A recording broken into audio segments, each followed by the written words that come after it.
Dear learners, आज हम फिर आपका स्वागत करते हैं और आज हम उपस्थित हैं एक ऐसे टॉपिक को जो बहुत आवश्यक है और वो है समस्थानिक या आइसोटोप। देखिए, सबसे पहली बात ये है कि आइसोटोप्स का क्या मतलब है। आइसो का मतलब होता है समान, सेम। आइसो का मतलब होता है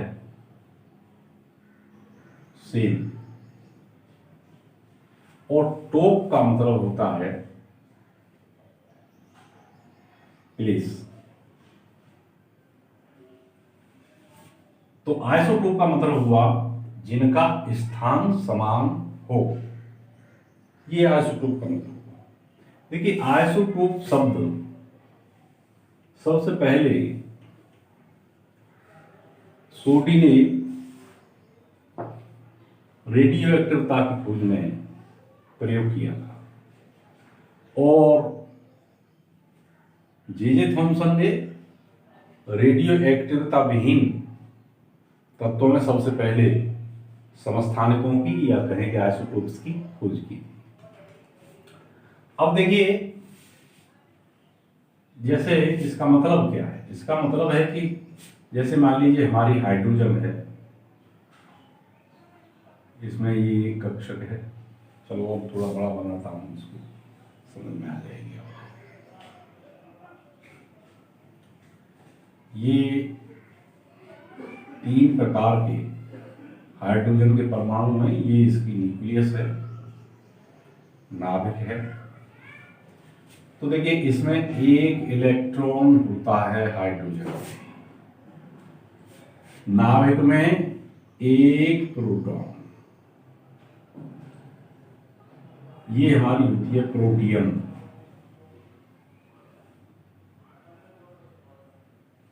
माने हाइड्रोजन।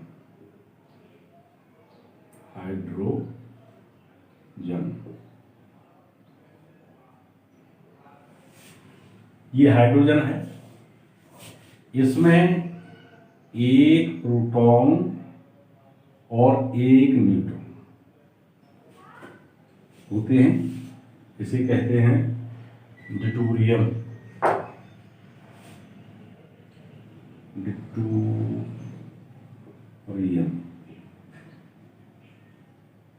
इसमें एक प्रोटॉन और दो न्यूट्रॉन होते हैं, इसे कहते हैं ट्राइटियम।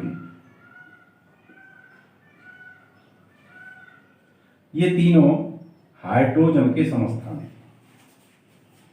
नाम अलग अलग जरूर है, लेकिन ये क्या है, हाइड्रोजन के समस्थान है। क्यों कि जैसे आपने पहले पढ़ा है कि प्रोटॉनों की संख्या ही उसका परमाणु क्रमांक होता है। मोजले ने ये बात सिद्ध कर दी थी। तो इसमें एक प्रोटॉन, इसमें एक प्रोटॉन, इसमें एक प्रोटॉन, इसका मतलब इनकी परमाणु क्रमांक या परमाणु संख्या एक जैसी हुई, परंतु इसका परमाणु द्रव्यमान 1, इसका परमाणु द्रव्यमान 2, इसका परमाणु द्रव्यमान 3 हो गया। क्योंकि एक प्रोटॉन और दो न्यूट्रॉन, तो 3 परमाणु क्रमांक, यहाँ 2 परमाणु द्रव्यमान, यहाँ 3 परमाणु द्रव्यमान, यहाँ 1 परमाणु द्रव्यमान। तो इस तरह से हम कह सकते हैं कि किसी एक ही तत्व के वे परमाणु जिनकी द्रव्यमान संख्याएं भिन्न भिन्न होती हैं, उस तत्व के समस्थानिक कहलाते हैं। या इसे हम ऐसे भी कह सकते हैं कि जिनके परमाणु क्रमांक समान परंतु परमाणु भार भिन्न भिन्न होते हैं, एक दूसरे के समस्थानिक कहलाते हैं। तो अब ये बात आपकी समझ में आ गई। अब देखिए, प्रोटियम का क्या मतलब है। प्रोटियम का आप मतलब समझ ही गए हैं। प्रोटियम का मतलब हाइड्रोजन है। तो इसे हम ऐसे भी कह सकते हैं कि हाइड्रोजन 1, हाइड्रोजन 2,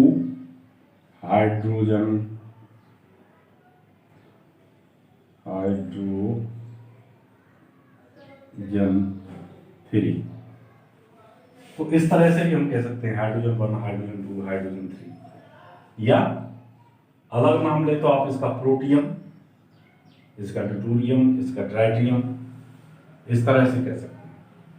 देखिए ड्यूटेरियम जो है इसका मतलब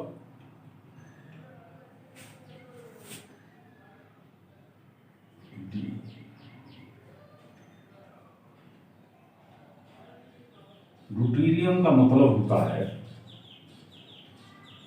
प्रोटियम का मतलब तो सीधा सीधा आप हाइड्रोजन समझ गए ग्रीक भाषा में, लेकिन ड्यूटेरियम का मतलब होता है ग्रीक में द्विसेकंड।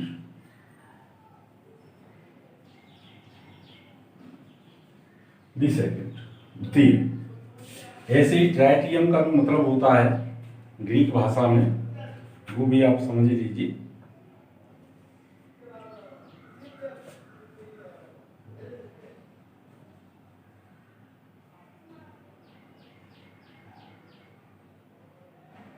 ट्राइटियम का मतलब थर्ड।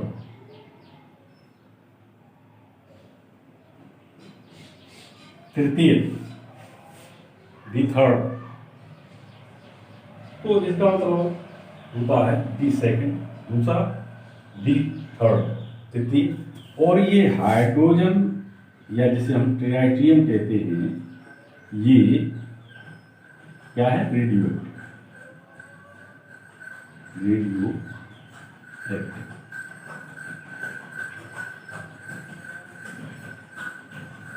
ये रेडियो एक्टिव समस्थानिक है। तो इस तरह से आप समझ गए होंगे कि समस्थानिक क्या होते हैं? एक ही तत्व के ऐसे परमाणु जिनकी द्रव्यमान संख्याएं भिन्न भिन्न हैं और जिनके परमाणु क्रमांक एक समान हैं, वो हमारे समस्थानिक या आइसोटोप्स कहलाते हैं। ठीक है। अब ये दो प्रकार के होते हैं, एक समस्थानिक रेडियो एक्टिव होते हैं और एक समस्थानिक रेडियो एक्टिव नहीं होते हैं। तो हम इन्हें दो तरह से बांट सकते हैं। पहला, रेडियो एक्टिवता विहीन। दूसरा है समस्थानिक।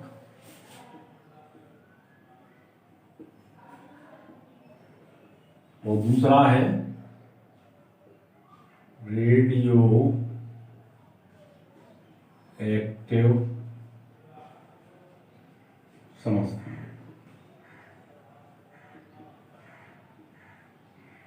नाम से ही पता लग जाता है, रेडियो एक्टिव समस्थानिक रेडियो एक्टिवता प्रदर्शित करते हैं, जबकि नॉन रेडियो एक्टिवता प्रदर्शित नहीं करते। अब जैसे रेडियो एक्टिवता विहीन है, जैसे मान लीजिए हमने हाइड्रोजन के लिए, तो हाइड्रोजन के जो समस्थानिक हैं वो हैं H1, H2, H3। प्रोटियम या हाइड्रोजन, ड्यूटेरियम या हाइड्रोजन 2, ट्राइटियम या हाइड्रोजन 3। इसमें ट्राइटियम हमारा कैसा है? ये रेडियो एक्टिव समस्थानिक है।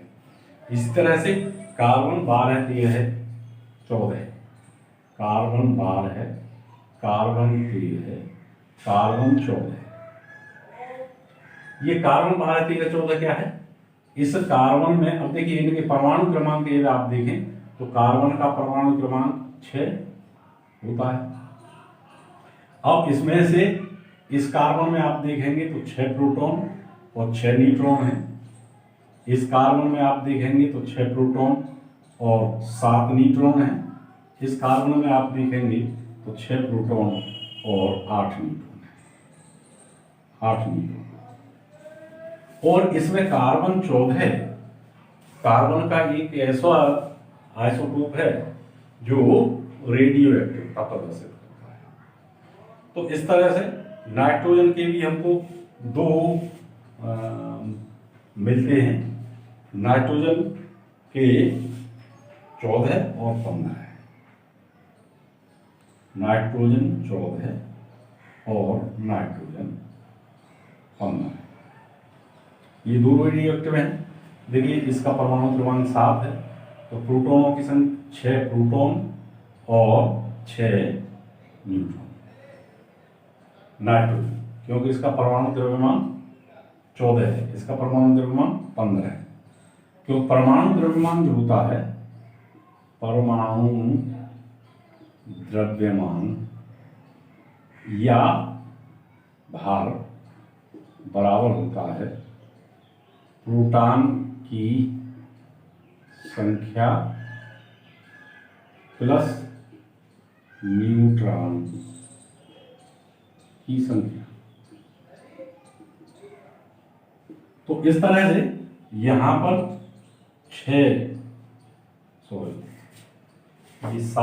7 प्रोटॉन 7 न्यूट्रॉन, 7 प्रोटॉन और 7 न्यूट्रॉन। यहां पर 7 प्रोटॉन तथा 8 न्यूट्रॉन है इसमें। तो ये हमारा नाइट्रोजन का रेडियो एक्टिव है। इसी तरह से ऑक्सीजन में 16, 17, 18 भी मिलते हैं हमको। अब देखिए यहां पर हम इसको मिटा दें। ऑक्सीजन में 16 है, ऑक्सीजन 17 है, ऑक्सीजन 18 है, ये हमको मिलते हैं। तो इसमें प्रोटॉनों की संख्या कितनी, इसका परमाणु क्रमांक 8 होता है। तो यहां प्रोटॉनों की संख्या 8, न्यूट्रॉनों की संख्या 8, यहां पर प्रोटॉनों की संख्या 8, न्यूट्रॉनों की संख्या 9 और यहां पर प्रोटॉनों की संख्या 8, न्यूट्रॉनों की संख्या 10 होती है। इसमें ये हमारा रेडियो एक्टिव समस्थान है। ठीक है, तो इस तरह से ये हमारे ऑक्सीजन के रेडियो एक्टिव समस्थान है। अब क्लोरीन भी 2 रेडियो एक्टिव समस्थानिक करता है। क्लोरीन 35 और क्लोरीन 37। क्लोरीन 35 और क्लोरीन 37। ठीक है, अब क्लोरीन का परमाणु क्रमांक कितना है, 17 है। क्लोरीन का परमाणु क्रमांक 17 है। ठीक है, तो यहां पर प्रोटॉनों की संख्या कितनी हुई, 17 है, लेकिन न्यूट्रॉनों की संख्या 18 है। इसमें प्रोटॉनों की संख्या 7 है और न्यूट्रॉनों की संख्या 20। तो इस तरह से ये क्लोरीन के 2 समस्थानिक हो गए। इसी तरह से आयरन के भी समस्थानिक होते हैं, होते बहुत हैं समस्थानिक। अब तो बहुत खोज हो गई है। 54, 55, 57, 58 ये हमारे 54, 56, 57, 58 ये लोहे के Fe, 54, Fe, 56, Fe,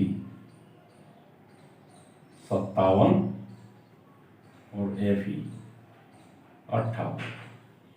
ये Fe की जब इसका परमाणु क्रमांक जो होता है वो कितना होता है, Fe का परमाणु क्रमांक 26 होता है, 26। अब आप इसमें से इसे घटाएंगे तो हमारी क्या निकल आएगी, न्यूट्रॉनों की संख्या निकलेगी। 26 को इसमें से घटाएंगे तो न्यूट्रॉनों की संख्या निकल आएगी। इसमें भी 26 में से घटाएंगे तो न्यूट्रॉनों की संख्या निकल आएगी। तो इस तरह से ये हमारे परमाणु क्रमांकों समस्थानिकों के कुछ उदाहरण होंगे। अब बात आती है कि इनके उपयोग क्या है। देखिए जहां तक इनके उपयोगों का प्रश्न है तो समस्थानिकों का उपयोग वैज्ञानिक अनुसंधान में, समस्थानिकों का उपयोग कृषि में, चिकित्सा में किया जाता है। ठीक है, तो अब मैं अब जैसे मान लीजिए कार्बन 14 है, चलो ये बता देता हूँ। ये कार्बन 14 है, कार्बन 14 है, ट्रेसर तकनीक में प्रयोग होता है ना। इससे हम बहुत सी चीज़ों की आयु वगैरह निर्धारित करते हैं, फिर कभी लेंगे इस टॉपिक को। तो कार्बन 14 ट्रेसर तकनीक में प्रयोग होता है, और भी ऐसे रेडियो एक्टिव समस्थानिक है जिन्हें ट्रेसर तकनीक में हम प्रयोग करते हैं। तो अब हम कुछ ऐसे रेडियो एक्टिव समस्थानिकों की चर्चा कर लेते हैं जो अत्यंत महत्वपूर्ण है उपयोग की दृष्टि से, जिसमें हमारा कोबाल्ट 60, जिसमें हमारा क्या है, कोबाल्ट 60।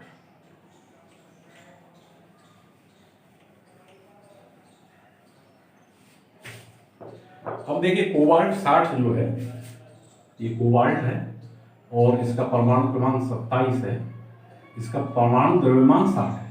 ये रेडियो एक्टिव समस्थानिक है। तो कोबाल्ट 60 किसमें काम आता है हमारा, ये कैंसर के उपचार में इसका उपयोग होता है। इसे आयोडीन 131 कैंसर में, ये किसमें काम आता है, कैंसर के उपचार, ठीक है। ऐसे ही आयोडीन 131 ये भी रेडियो एक्टिव समस्थानिक है, और इसका उपयोग हम थायराइड और ब्रेन के ट्यूमर में, थायराइड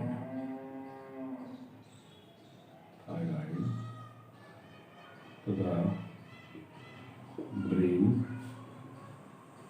ट्यूमर, इसका उपयोग करते हैं। ऐसे ही हमारा सीजियम 127 है, ये गामा चाकू के रूप में प्रयोग किया गया है। सीजियम CS ये आप जानते ही, पहले ही समूह में आता है सीजियम। तो सीजियम 127 65 इसका परमाणु क्रमांक है। तो ये क्या है, गामा चाकू के रूप में प्रयोग किया जाता है, गामा नाइफ, गामा नाइफ के रूप में प्रयोग, गामा चाकू के रूप में प्रयोग किया जाता है इसका।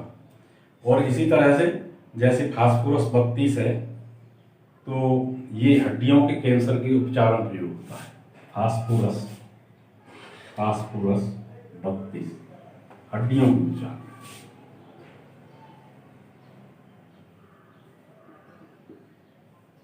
हड्डियों के कैंसर के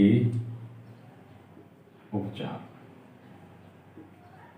फास्फोरस 32 का प्रयोग करते हैं। इसी तरह से सोडियम 24 है, सोडियम 24 इसका उपयोग हम ब्लड के थक्का के निरीक्षण में करते हैं कि थक्का किस तरह से बन रहा है, रक्त का थक्का किस तरह से बन रहा है, और आयतन की स्थिति भी ज्ञात करते हैं। इससे क्या करते हैं, ब्लड का थक्का क्लॉटिंग कितनी हो रही है, या तथा आयतन ज्ञात, ब्लड का आयतन ज्ञात करने में उपयोग किया जाता है सोडियम 24 का। तो इस प्रकार से मैं समझता हूं कि इनके उपयोग बहुत महत्वपूर्ण है, इसलिए आइसोटोप्स को समझ लेना बहुत आवश्यक है। अब जैसे लेड है, तो लेड का जो समस्थानिक है उसका उपयोग हम पृथ्वी या इस तरह की चट्टानों के, या यूरेनियम का जैसे है, तो जैसे पृथ्वी है या चट्टानें हैं, इनकी आयु ज्ञात करने में वो उपयोग किया जाता है। अब देखिए एक बात आप और समझ लीजिए, किसी एक ही तत्व से एक अल्फा कण निकल जाए और उसके बाद 2 बीटा कण निकल जाए, तो हमको उस तत्व का समस्थानिक प्राप्त हो जाता है, उस तत्व का समस्थानिक प्राप्त हो जाता है। इसी तरह से समस्थानिकों का पृथक्करण हम प्रभावी आसवन, विसरण आदि से किया जाता है। अब कुछ बहुत शॉर्ट में हम इनकी विशेषताएं भी देख लेते हैं।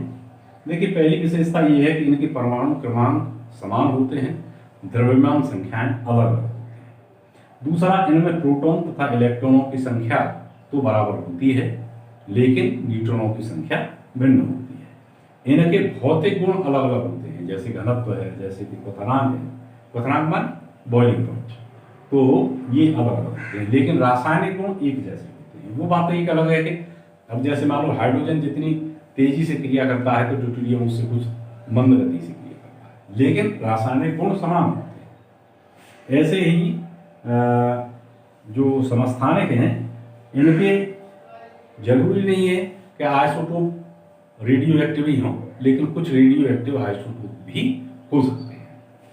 और एक बात और लास्ट में आप समझ लीजिए कि आवर्त सारणी में समस्थानिकों को एक ही स्थान में रखा जाता है। माने जहां हाइड्रोजन का स्थान होगा वहीं ड्यूटेरियम का स्थान होगा, वहीं ट्राइटिरियम का स्थान होगा। ऐसे ही ऑक्सीजन है, जैसे कि ऑक्सीजन के हमने 3 समस्थानिक देखे हैं, तो तीनों ही समस्थानिकों का स्थान एक ही स्थान पर माना जाएगा। तो आवर्त सारणी में सभी समस्थानिकों का स्थान एक ही जगह होता है। ठीक है, नेक्स्ट वीडियो में हम संभारिकों को लेकर के आ रहे हैं, तो संभारिकों के बारे में थोड़ी सी चर्चा करेंगे। और तब तक के लिए आपका धन्यवाद।